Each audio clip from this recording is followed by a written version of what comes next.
Assalamualaikum warahmatullahi wabarakatuh. Perkenalkan, nama saya Ratna Yuliana dengan NIM 2210117889 dari kelas 03 SIFP 007. Di sini saya akan mempresentasikan ulang materi yang sudah dibahas dari mata kuliah Komunikasi Data. Judul materinya yaitu Teknik Komunikasi Data. Sebelum masuk ke isi materinya, saya akan membacakan apa saja sih materinya yang ingin dibahas. Yang pertama itu mendefinisikan pengertian frame komunikasi data. Selanjutnya mengklasifikasikan transmisi sinkronus dan asinkronus. Selanjutnya itu mendeskripsikan penerapan transmisi sinkronus dan asinkronus. Pertama-tama saya akan membahas pembentukan frame komunikasi data. Apa sih itu bingkai atau frame? Bingkai atau frame itu merupakan unit transmisi data digital di sebuah jaringan komputer dan telekomunikasi. Sebuah bingkai biasanya mencakup fitur sinkronus, bingkai yang terdiri dari urutan bit atau simbol yang menunjukkan kepada penerima awal dan akhir data muatan dalam aliran simbol atau bit yang diterimanya.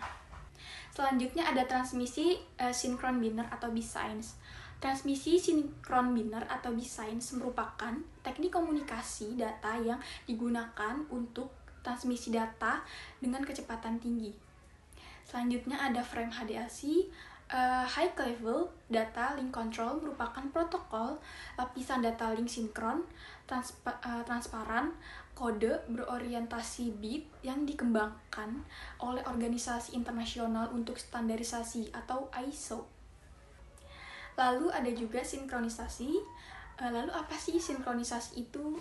Sinkronisasi merupakan proses menemukan dan mengidentifikasi awal dan berakhirnya data blok. Sinkronisasi dapat membantu mengidentifikasi bingkai DLC dengan menetapkan pola bit awal dan ataupun akhir. Transmisi semacam ini itu disebut transmisi sinkron atau dalam bahasa Inggrisnya itu synchronous transmission. Cara lain untuk menyediakan sinkronisasi adalah dengan transmisi karakter, data dengan karakter. Selanjutnya ada flow control. Dalam komunikasi data, flow control ini biasa disebut dengan kontrol aliran. Kontrol aliran merupakan teknik untuk memastikan proses pengolahan laju transmisi data antara dua node untuk mencegah pengirim cepat membanjiri penerima yang lambat. Dalam hal ini, flow control menyediakan mekanisme bagi penerima untuk mengkontrol kecepatan transmisi. Dengan begitu, node penerima tidak terjadi penumpukan dengan data dari node transmisi. Dalam flow control, terdapat dua metode yang digunakan, yaitu pertama ada stop and wait flow control, yang merupakan alur proses kerja dapat dijelaskan dengan entitas sumber mentransmisikan frame. Setelah itu, entitas tujuan dapat menerima frame. Selanjutnya, entitas tujuan segera melakukan pengiriman balasan yang menjelaskan bahwa frame tersebut akan diterima dan siap untuk menerima antrian frame lainnya. Yang kedua, ada sliding window, merupakan metode flow control yang dimana penerima memberikan izin kepada pemancar untuk mengirimkan data hingga jendela penuh. Ketika jendela penuh, pemancar harus berhenti memancarkan sampai penerima mengiklankan jalur yang lebih besar. Selanjutnya juga ada nih, kan tadi ada flow control, di sini juga ada error control yang merupakan kontrol kesalahan yang didefinisikan sebagai kemampuan mendeteksi dan memulihkan dari kesalahan dalam data yang diterima. Selain itu nih, dalam proses pengiriman data memungkinkan adanya kesalahan, yakni tidak ditemukan frame dan juga terdapat kegagalan frame. Lalu ada juga transmisi sinkronus dan asinkronus. Di dalam bukunya Smith tahun 2003, transmisi ialah transfer data atau suatu aliran bit digital ya, atau sinyal analog digital yang prosesnya itu melalui saluran komunikasi point to point atau point to multi point. Misalnya saluran tersebut ialah kabel tembaga, serat optik atau VO, saluran nirkabel, peranti penyimpanan, dan bus komputer. Dalam transmisi ini terdapat juga transmisi data seri, yang merupakan data yang dikirim lebih dari satu sinyal berbeda dari sinyal pada saluran paralel. Dengan transmisi seri, unsur-unsur pensinyalan dikirim sepanjang jalur dalam satu waktu. Setiap unsur-unsur pensinyalan bisa bermakna terbatas dari 1 bit, hanya 1 bit dan lebih dari 1 bit.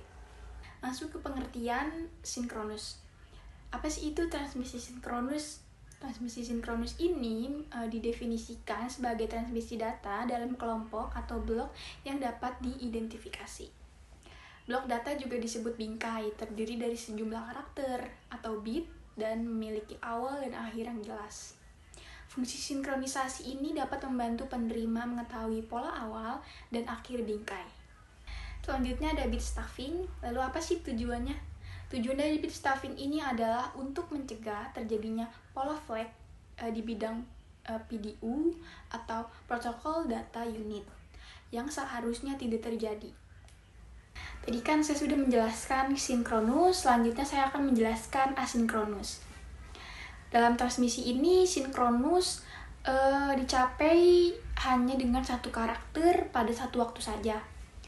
Oleh karena itu, penerima harus mengetahui awal dan akhir setiap karakter untuk interpretasi yang benar dari aliran bit yang diterimanya. Pada transmisi ini, di mana data dapat dikirimkan secara terputus-putus dalam aliran yang tetap. Setiap waktu yang diperlukan untuk memulihkan data dari simbol komunikasi dikodekan dalam simbol. Aspek yang paling penting dalam komunikasi asinkronus ini tuh bahwa data tidak dapat ditransmisikan secara berkala dan tidak harus disinkronisasikan secara tepat sepanjang waktu. Selanjutnya ada pula penerapan komunikasi sinkron dan komunikasi asinkron. Lalu apa sih komunikasi sinkron itu?